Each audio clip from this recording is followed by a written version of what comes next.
Welcome to the Board of Commissioners meeting for the Skagit PUD. Please join me in the Pledge of Allegiance.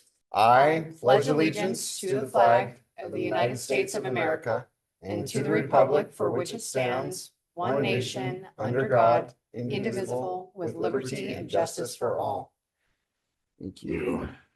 All right. Whereas this is the first meeting of the calendar year, we will move into a commission disclosure of conflicts of interest per governance policy 7.2.2, where commission obligation to disclose any conflicts of interest as defined in chapter 42.23 of the RCW.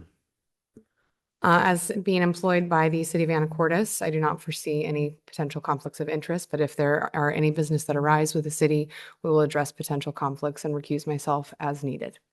Excellent. Thank you. I have none. I have none that I am aware of either. We will now move, we've got consent agenda. I motion to approve items 1 through 3 and 5 and 6. I also want to voice my appreciation for the addition of the holistic fiscal overview and the remaining excess of budget for those projects. Motion. Second. A motion and a second. All in favor? Aye. Aye. Hearing none opposed, the motion carries. Audience comments. If you are in the audience and wish to make comments, please make your way to the podium. If you're online, please use the raise your hand function for Zoom. Seeing none, we will move on to old business. George. All right. Thank you, Commissioner. Good afternoon, everyone. Happy New Year. Happy New Year. Happy New Year. First meeting of the year. The time before, or the time right after our last meeting was pretty eventful, as I'm sure for everybody in the county it was. And so I thought I would just discuss that for a little bit, just all the work that our staff did in relation to the flooding, the preparation for it all as well. I think it's important to point out that we got off lucky as far as our infrastructure was concerned. We didn't have any damage that we had to deal with. We didn't have any customers out of water, so that was good. It was fairly quiet for those 4 days. I think it was a Thursday, Friday, and then through the weekend. So that was good. But we did have a lot of staff that were involved in making preparations at the PD. And I covered this in an email that I think I sent out to the board as well and to all the staff, but it's worth mentioning at our meeting. We did have to move all our vehicles and our equipment to higher ground. We also stationed some equipment in Cedarville Woolley in case we weren't able to get across the river and do all that, and we had to respond. So we had a lot of staff involved in moving vehicles.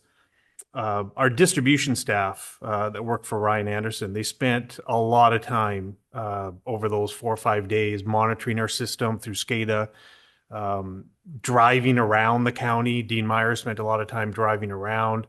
Jose Ponce was going upriver to go and monitor our systems. Those are systems that we were concerned about just because they're standalone wells and they could incur more flooding and power outages and those kinds of things. So they spent a lot of time monitoring and just taking care of what needed to be taken care of. We did secure a portable generator right before all of that happened. Casey Kowalchuk secured a portable generator that we were then able to use up in Marble Mount. So that was great.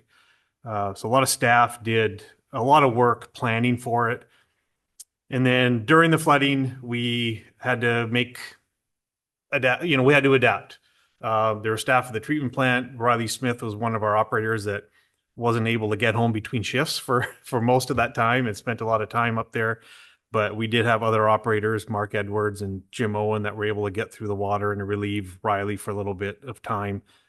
But then he just quickly turned around and came back for his second night shift, so he didn't get to spend too much time at home for those 2 days. Our office was closed for both of those days just to keep people off the roads and not have to worry about if we stranded anybody. But we were able to respond to all of our customer calls and inquiries. The CSRs are set up for remote work so they could answer phones and log into our customer service system remotely. So as far as we know, that was a success with no missed communication or interactions with the public.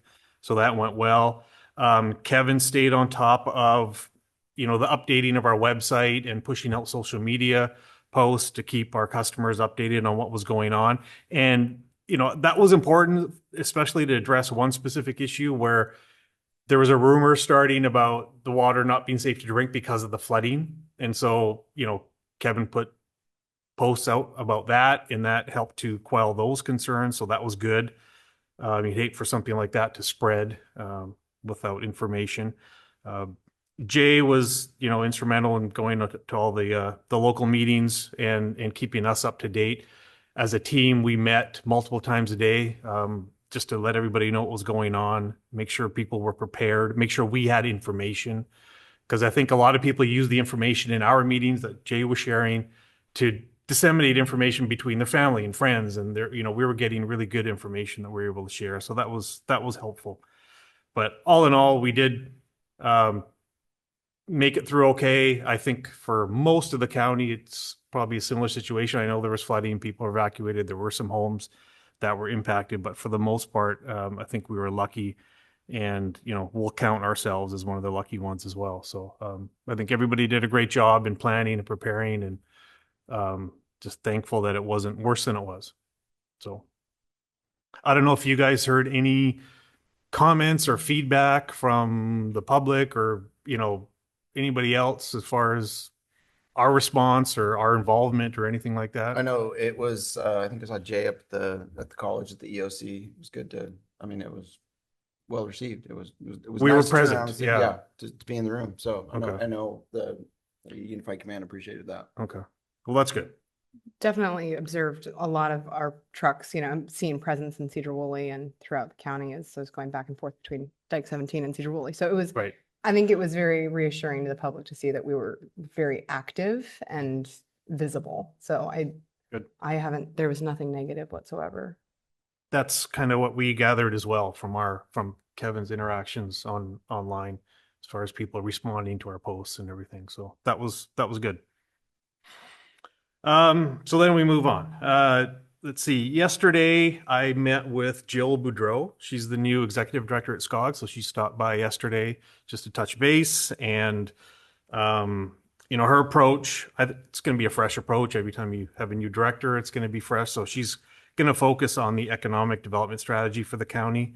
And that might involve us as far as infrastructure for economic development. So she's going to keep me in the loop and pull us in wherever possible. And I think she's going to probably reach out to you, Commissioner Hamburg, and set up a meeting just to discuss the PUD's role on the board and kind of things that we're looking for. So be on the lookout for that. The new legislative session has started in Olympia this week. There are association meetings starting tomorrow. I'm going to drive down after this meeting, so I'll be there tomorrow. And then tomorrow night, there's a legislative reception at the Capitol building, so I'll be there for that. And then Cameron Bailey has set up some meetings on Thursday morning with our 39th district legislators, because we are going to submit a capital budget request for funding of the generator project. So we did apply for federal funding through that EPA grant program, but we're going to submit it for additional funding through our 39th district legislators. And so that's prepared. He's got it. And we're going to go make visits and start the discussions.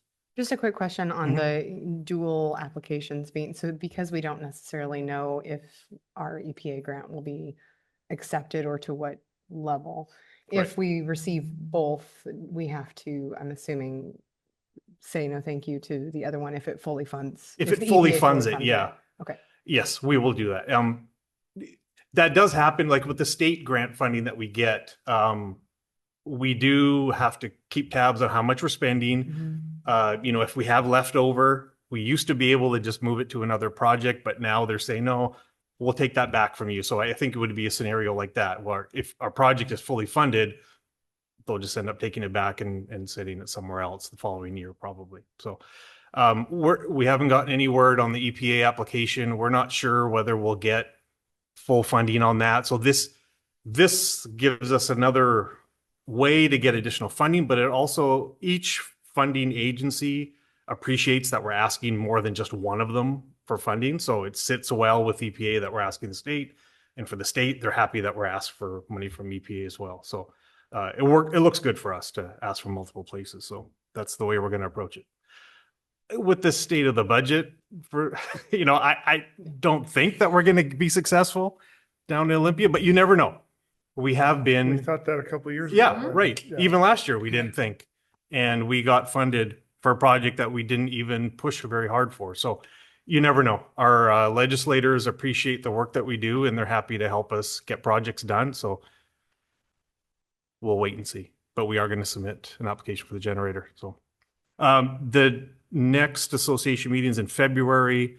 That's when the PD Association is having a day on the Hill. So again, same thing. If you're available, I don't think any of you are going to be coming tomorrow night, right? Okay. Came up quick. Yeah, it did. So look ahead to February. If that's something that you can swing, just let us know.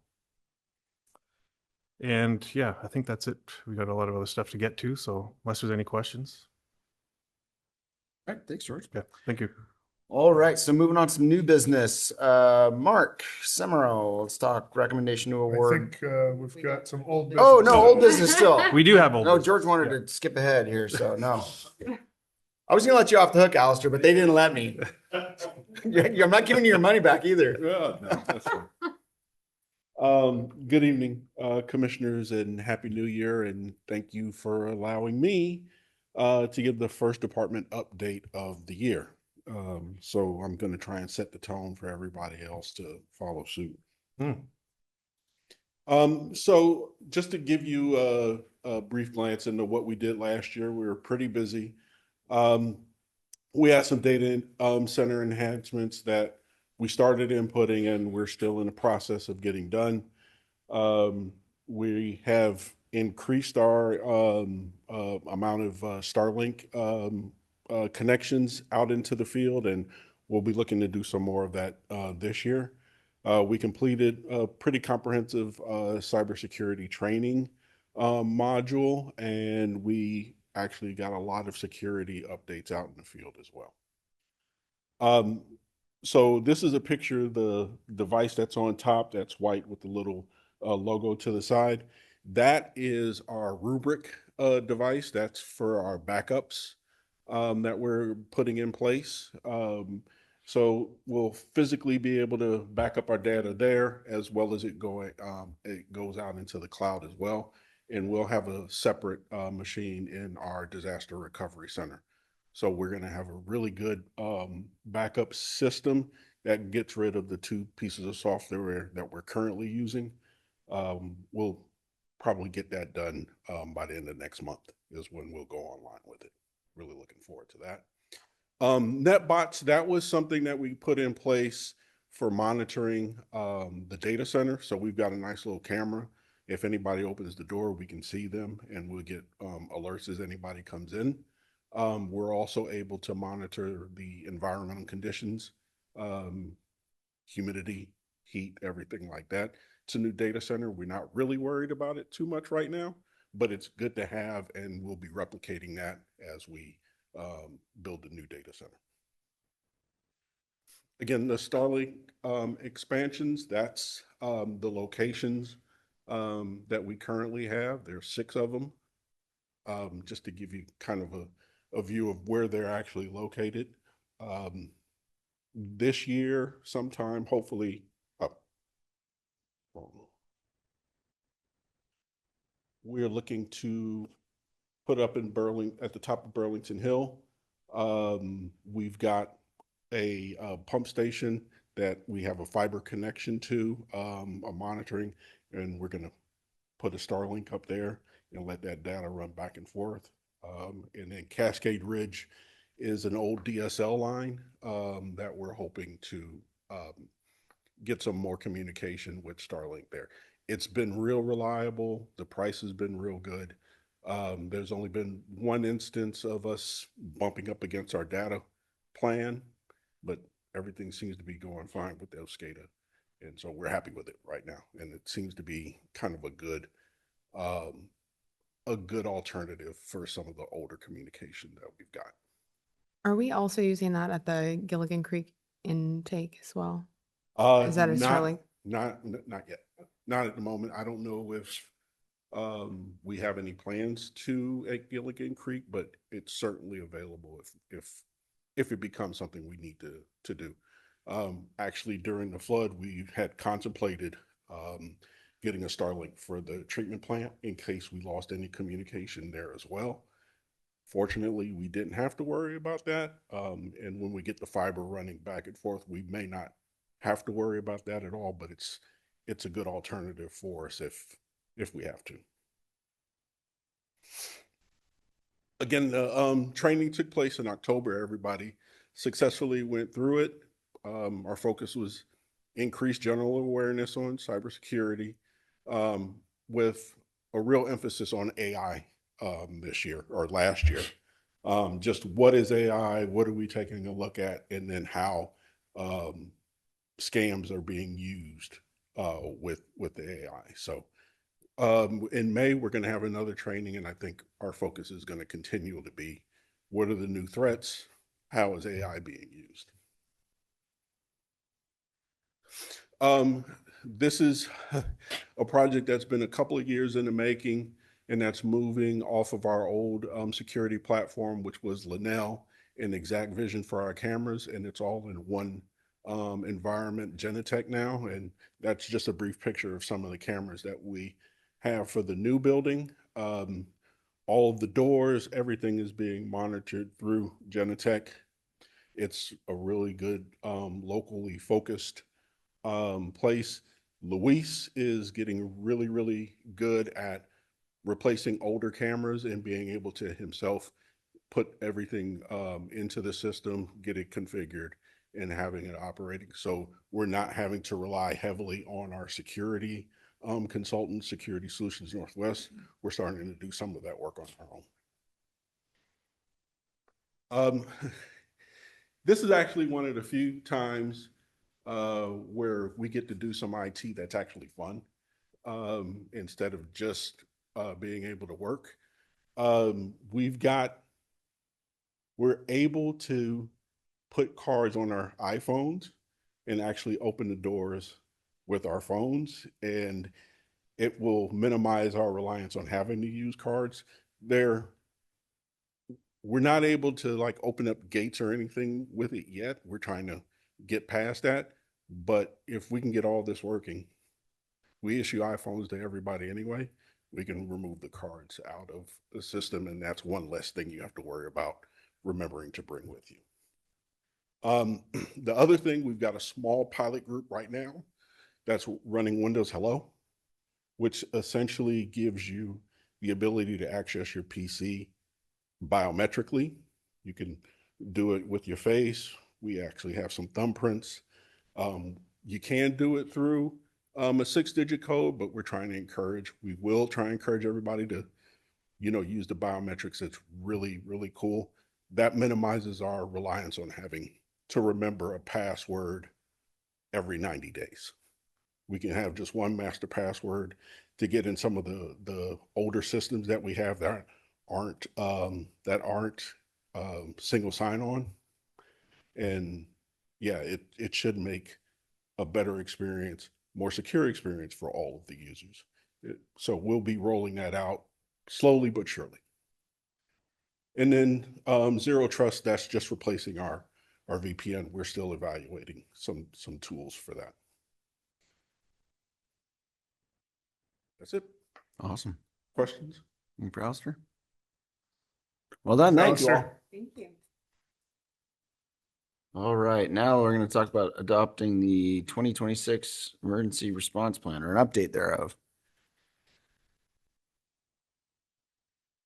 Good evening. Okay. So I think it was before the holiday break. I left the board with a copy of the draft of the update. And I think it also came with a summary of the major changes that were within it.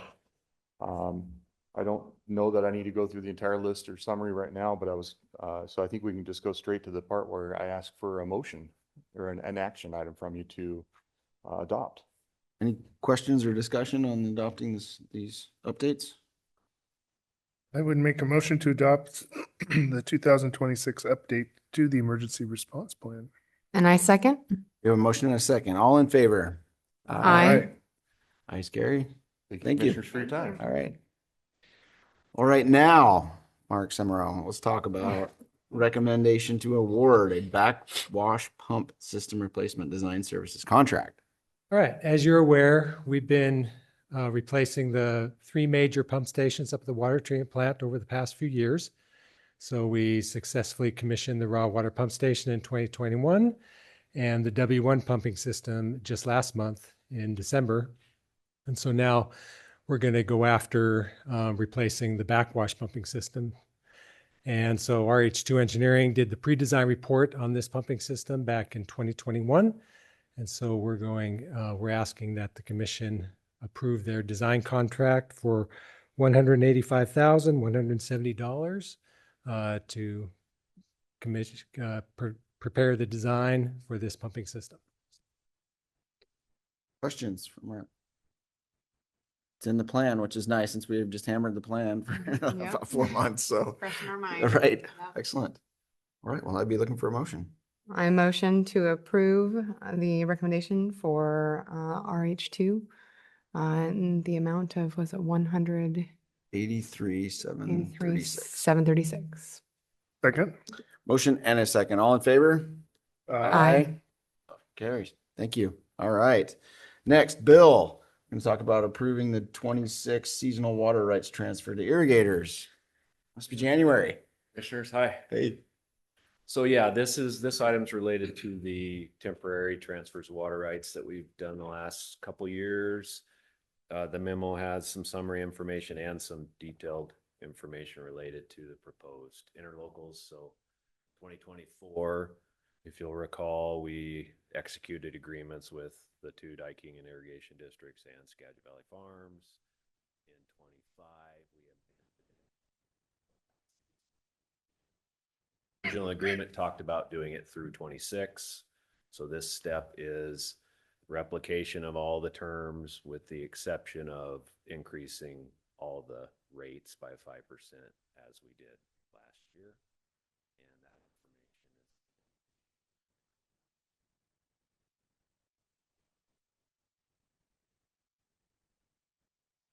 is of it. And that'll conclude that contract, and then we are talking at the staff level about recommendations to discussions. Great. Any questions, discussion, concerns? I just have two. I mean, I'm really, first of all, very thankful that we've already had these conversations and reflection on 2025 and that we've already been brought this seasonal transfer in January, which is much faster than previous years, which is great. That means that we're really ironing out the system with the diking and drainage districts. My 2 questions, I guess, is I want to ensure that the intent is still to work towards a multi-year agreement instead of a year-to-year agreement. And then 2, just refresh my memory. I remember we had a kind of a lengthy conversation regarding the intrinsic value of the water versus the administrative fee and the addition of increasing the rate by so much % because admin fee is directly related to treated water, right? Mhm, And then the other one was more, I just remember we had a conversation back and forth kind of about that, and I just can't remember where we landed on applying a rate increase to the base cost of untreated water per acre foot. I think the increase was only on the admin side, wasn't it, George? Or It's on with the admin fee, it includes a certain volume of water. So that's how these Okay. amendments or the agreements are set up. So there's an admin fee, and I think in each payment of an admin fee, it includes 300 acre feet of water. And anything over and above that, we established a rate per acre foot. And that rate also was going up by 5%, just like the admin fee was. So the idea being that the per acre foot rate still had a technical administrative fee associated because only the original admin fee was only for the first so many volume, so to speak. Say that Just- again.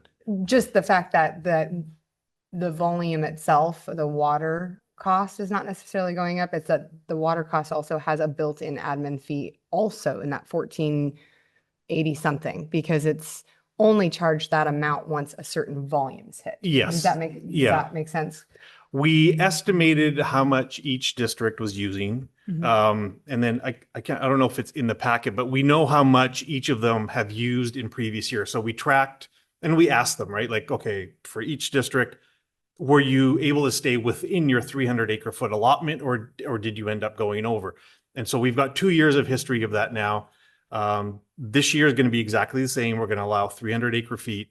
I think only one of them went over last year out of the 3, and the other 2 were really far under. Okay. But when we talked to him about it, that, you know, paying the incremental difference of going over 300 acre feet wasn't a huge factor. That doesn't account for a lot of water. It was like, yeah, like you said, $14 and something per acre foot. For the most part, they're able to work within that 300 acre feet, and that's, I think, was acceptable to them. We'll have to think about the next phase of this. So going to your first question, our plan, as Bill mentioned, was to come to the board with ideas and discussions about what happens starting next year. So this is the Close out of our 3-year. 3-year pilot program Yeah. is what we called it back in 24. So we thought, let's leave everything the same. We'll do the 3rd year. Now we've got 3 years worth of data, and now we'll start talking about what does this look like in the future? Because it's each year we've refined it and gotten better. When we met with the irrigators last month, Jenna came and the districts came. Everything worked really well. They're like, usually every year we have, well, can we try this? Can we do that? Yeah. Everything's been going really well. The meters worked, the software to be able to access the data worked well. So we've gotten to the point where this is really good. So this we'll do it for this year, but it buys us some time to figure out what we want to do starting next year. And we'll have some recommendations for you. We'll have some discussions. We've got 3 customers right now. We did hear from one additional customer a couple of years back, but we're in the middle of this pilot program. So we said, well, we're trying to work out the kinks, but there are a few other customers that could potentially get worked into something like this. And so we need to discuss that. What would it look like? How much water is available? We've got to deal with our water right and stay within it. So yeah, our goal is to expand it, but still stay manageable and not just kind of go just like a free for all. Oh, absolutely. Yeah. and- No, I think that there's a lot of security. Oh, I mean, I'm sure Andrew knows this as a farmer, but the long-term planning of crop rotation is really Yes. important to have a long-term water availability. I mean, a secured water availability. Right. So I think that's just where I'm just hopeful that we're all kind of on the same page, that that's the direction we'd like to go. I think we'll discuss options. A 3-year program seemed to work. Options are something similar, something longer. Maybe Look. different customers want different timelines. Yeah. I think My favorite part of all of this is that ecology is on board. Oh, me too. Yeah. Right. So Absolutely. this is kind of like, as long as we play well together, and it's just, it seems like they don't want to be the odd man out, which they haven't. So my vote is for keeping ecology happy and out of it. Yes. So however long Whatever that looks like. exactly. No, it's It's exactly true, it. yeah. They'll blow the whole thing Yeah. up. Right. So it's been working well so far. They've Yeah. reached out to Bill and discussed and basically said, how can we help? Because they know this has been successful. It's Right. taken heat off yeah. the water issue Yep. down south. And so Or up north. we're helping, and Right. that's good. And I It's think they want to beneficial use continue. of water rights. I mean, Yeah. that's the whole point of water rights. It's a is big for them to deal. be used. Well, and it's a benchmark. It really is, especially for Western Washington. If we can Right. get it right, and they can say down in Lewis County, wherever, right, we'll do it like they did in Skagit. Yep. So We've got parameters that we need to work within. Sure. We've got agreements to not have any tidal restrictions. But in trade for that, we conceded on how much water we'll pump at the Skagit River diversion. So we have to work within a lot of that. We need to reserve quantities for us. Right. Yeah. So yeah, we're gonna basically like we did 2 years ago, we'll start bringing out options. I think we have more information now to be able to have discussions about what it might look like going forward. We didn't have that information 3 years ago when we first started talking about it. So I think we're excited to start the discussions because it might take a few months to iron something out. Yeah. And thank you, Bill, for all your work on this. I know it's, water rights are very convoluted and a touchy system. So I just really appreciate our staff's work with our local farmers on making sure that this is a sustainable and agreeable path forward for both us and for them. It's got to work for both So, of us. Yeah, exactly. for sure. And, I know Bill had to do a lot of manual work when we first started doing this. And I think our system now, it allows us to really be more efficient. Absolutely. So that's nice. Well, and I'll say there's a lot of trust in these conversations because farmers love to complain and they've stopped complaining about working with PD, right? I At least big- stop that's a complaining big It's to a you. big deal. deal That's a when you're in big deal. government and it's just like, That's a big oh, deal. That's it great. is. And it speaks to how well you represent both, it's really nice to hear. Yeah. To not hear. We Right, spent, to not hear, because I don't get stuff thrown at me. we spent the whole summer Getting getting stuff thrown phone at us. calls Yeah. every Yeah. other day, yeah. Right, and now it's like, oh no, I mean, that's why we have these conversations. We're approving it in January, we're not starting it, right? Exactly. And they know to get them, what can we, and so it's, again, it's testament to George and your team, so Yeah, thank you because for that. Bill and Mark have been doing a lot of work on this. So how we did it last year is how we like to do it this year, which is just getting authority to execute the agreements. So we won't bring the individual agreements with the districts and with ecology to you. We're just kind of saying, we're going to mirror, and they're all in there as examples from before. We're just going to update the numbers and do the same thing. And then if you give authority for me to just sign those, then we'll just execute them as quick as we can and get them in place.